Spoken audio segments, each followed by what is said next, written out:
आज हम बात करने वाले एक अंडररेटेड साईफाई थ्रिलर फिल्म के बारे में जिसका नाम है कार्गो। ये एक जर्मन स्विस फिल्म है जो डिस्टोपियन फ्यूचर पर बेस्ड है और ह्यूमन सर्वाइवल के अराउंड घूमती है। लेकिन ये फिल्म टिपिकल स्पेस मूवीज से बिल्कुल अलग है। इसमें एडवेंचर के साथ साथ टेंशन, आइसोलेशन और ह्यूमन इमोशंस का डीप एक्सप्लोरेशन है। ये फिल्म एक थॉट प्रोवोकिंग स्टोरी के जरिए हमें एक ऐसी जर्नी पर ले जाती है जो थ्रिलिंग और काफी डार्क है। कार्गो का सेटिंग 23rd सेंचुरी में है, जहां अर्थ का एनवायरनमेंट कोलैप्स हो चुका है और इंसान एक नई दुनिया को अपना घर बनाने की कोशिश कर रहे हैं। लेकिन यहाँ सिर्फ स्पेस ट्रेवल और एलियन एनकाउंटर्स का इशू नहीं है, बल्कि फिल्म का सेंट्रल फोकस इंसान के आइसोलेशन, पैरानोया और ह्यूमन सर्वाइवल इंस्टिंक्ट्स पर है। तो चलिए हम स्टार्ट करते हैं इस ग्रिपिंग जर्नी को एक्सप्लोर करना। फिल्म के शुरुआत में हमें एक फ्यूचरिस्टिक डिस्टोपियन वर्ल्ड दिखाया जाता है और अर्थ कम्प्लीटली रहने लायक नहीं बची। ग्लोबल वार्मिंग, पॉल्यूशन और ओवर पॉपुलेशन ने अर्थ को डिस्ट्रॉय कर दिया है और ह्यूमैनिटी को स्पेस कॉलोनाइजेशन के लिए मजबूर किया है। अब इंसान एक नई प्लैनेट रिया की तरफ देख रहा है, जो एक लग्जरियसली डिजाइंड स्पेस कॉलोनी है जहां ह्यूमन बीइंग्स सेफ और कंफर्टेबल लाइफ जी सकते हैं। लेकिन रिया सिर्फ एलीट लोगों के लिए एक्सेसिबल है। नॉर्मल लोग इस कॉलोनी को सिर्फ स्क्रीन पर देख सकते हैं, एक परफेक्ट और इडिलिक वर्ल्ड जो उनका अल्टीमेट ड्रीम बन गया है। बाकी सारे लोग ओवरक्राउडेड स्पेस स्टेशंस और जायंट स्पेसशिप में अपने दिन बिता रहे हैं, बस एक होप के साथ कि कभी उन्हें भी रिया जाने का मौका मिलेगा। इस सिनेरियो के बीच हमारी मेन कैरेक्टर को इंट्रोड्यूस किया जाता है, डॉक्टर लॉरा पोर्टमैन, जो एक स्पेस फाइटर शिप में काम कर रही है। लॉरा एक डॉक्टर है और उसका सपना है कि बहन के साथ रिया जाके एक बेटर लाइफ स्टार्ट करे। लेकिन रिया जाने के लिए उसे पैसों की जरूरत है और यही रीजन है कि उसने एक डेंजरस और लॉन्ग स्पेस मिशन एक्सेप्ट किया है। लॉरा का मिशन है एक कार्गो स्पेसशिप कैसेंड्रा पर जाके मेडिकल ड्यूटीज परफॉर्म करना, जिससे वो पैसे कमा सके और अपनी ड्रीम लाइफ को अचीव कर सके। कैसेंड्रा एक ह्यूज स्पेस फाइटर शिप है जो एक बहुत दूर के स्पेस स्टेशन के लिए वैल्यूएबल कार्गो ट्रांसपोर्ट कर रही है। इस मिशन के दौरान लॉरा को टोटल 4 साल क्रायो स्लीप में रहना है, लेकिन 8 महीने शिफ्ट के दौरान उसका रोल है कि शिप पर सब कुछ ठीक चल रहा है या नहीं, ये इंश्योर करना। शिप का क्रू ज्यादा एक्टिव नहीं है। क्रू मेंबर्स ऑल्टरनेट शिप्स में क्रायो स्लीप में होते हैं क्योंकि स्पेस में टाइम काफी स्लो और मोनोटोनस है। सिर्फ एक इंसान हमेशा अवेक होता है जो पूरे शिप के फंक्शंस को मॉनिटर करता है और ये काम अब लॉरा का है। उसके साथ क्रू में और भी लोग हैं जो अपनी शिफ्ट्स में क्रायो स्लीप से बाहर आएंगे। लेकिन जैसा कि स्पेस मिशंस में होता है, चीजें कभी भी सिंपल नहीं होती। जहां एक तरफ लॉरा मिशन को सिंपल और रूटीन का पार्ट समझ रही थी, वहां दूसरी तरफ कैसेंड्रा स्पेसशिप पर मिस्टीरियस और एरी चीजें होने लगती है। जब लॉरा अपने फर्स्ट शिप पर अवेक होती है, इनिशियली सब कुछ नॉर्मल लगता है, लेकिन धीरे धीरे शिप में कुछ अजीब चीजें होने लगती है। शिप के अंदर एक अनईजी साइलेंस है और एक स्ट्रेंज प्रेजेंस का फीलिंग आ रहा होता है। पहले तो लॉरा इन सब चीजों को इग्नोर कर रही थी, लेकिन एक पॉइंट के बाद उसे समझ में आने लगता है कि शिप पर सब कुछ नॉर्मल नहीं है। एक दिन शिप का एआई सिस्टम कुछ सिग्नल्स भेजने लगता है और लॉरा को लगता है कि कोई या कुछ और इस शिप में मौजूद है जो उनका इंतजार कर रहा है। शी स्टार्ट्स फीलिंग पैरानॉइड और उसका माइंड ओवरथिंक करने लगता है। क्या ये सिर्फ स्पेस आइसोलेशन का इफेक्ट है?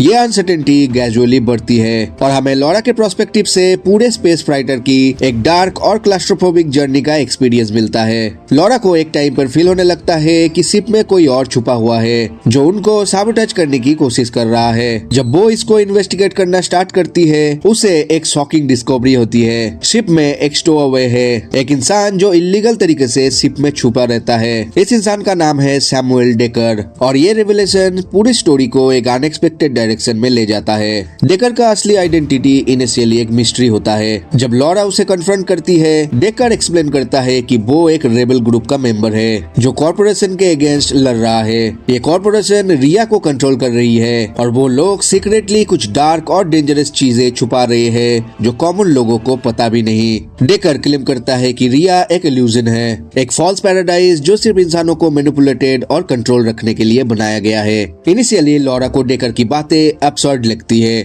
उसका सपना तो रिया जाना और वहाँ एक नई जिंदगी स्टार्ट करना है, लेकिन जैसे जैसे वो डेकर से बात करती है, धीरे धीरे उसे पता लगता है कि रिया सच में एक स्कैम हो सकता है। डेकर के पास कुछ इंपॉर्टेंट इन्फॉर्मेशन है जो प्रूव करती है कि कॉर्पोरेशन लोगों को ब्रेन वॉश कर रही है और रिया कोई परफेक्ट कॉलोनी नहीं है, बल्कि एक डिस्टोपियन नाइटमेयर है। लॉरा एक मॉरल डिलेमा में फंस जाती है। क्या वो अपने सपने को परस्यू करे या सच के रास्ते पर चले? डेकर के साथ मिलके वो कैसेंड्रा स्पेसशिप के कार्गो को इन्वेस्टिगेट करने लगती है। यहाँ पर लॉरा को एक और शॉकिंग डिस्कवरी होती है।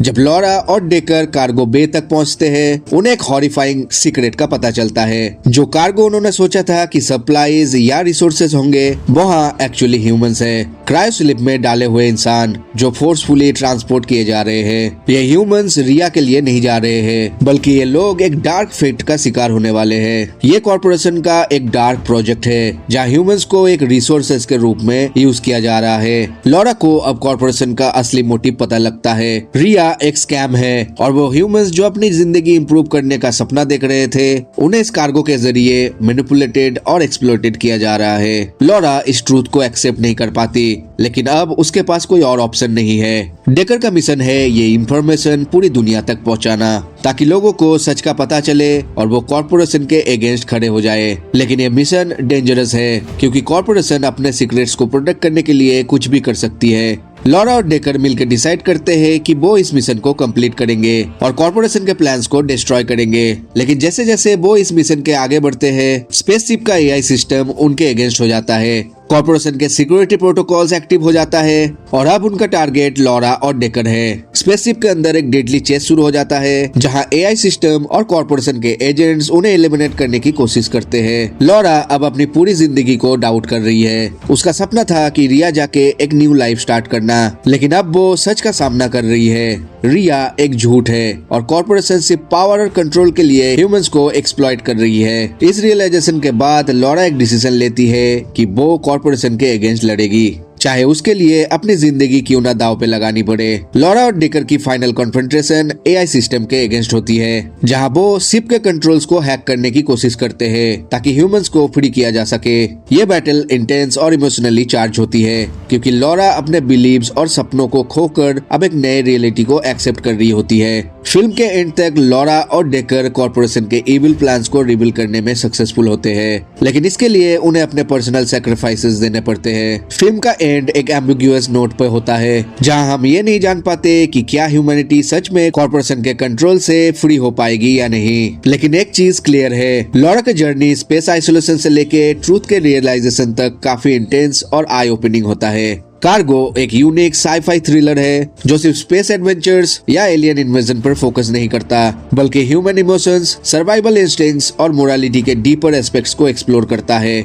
फिल्म का स्लो बर्न नैरेटिव और एरी एटमॉस्फेयर आपको पूरी तरह से इमर्स कर लेती है और एंड तक आपको थिंकिंग मोड में डाल देती है। ये एक ऐसी मूवी है जो स्पेस मूवी के टिपिकल स्टोरीज को तोड़ती है और एक थॉट प्रोवोकिंग स्टोरी के जरिए ऑडियंस को एक डिफरेंट एक्सपीरियंस देती है।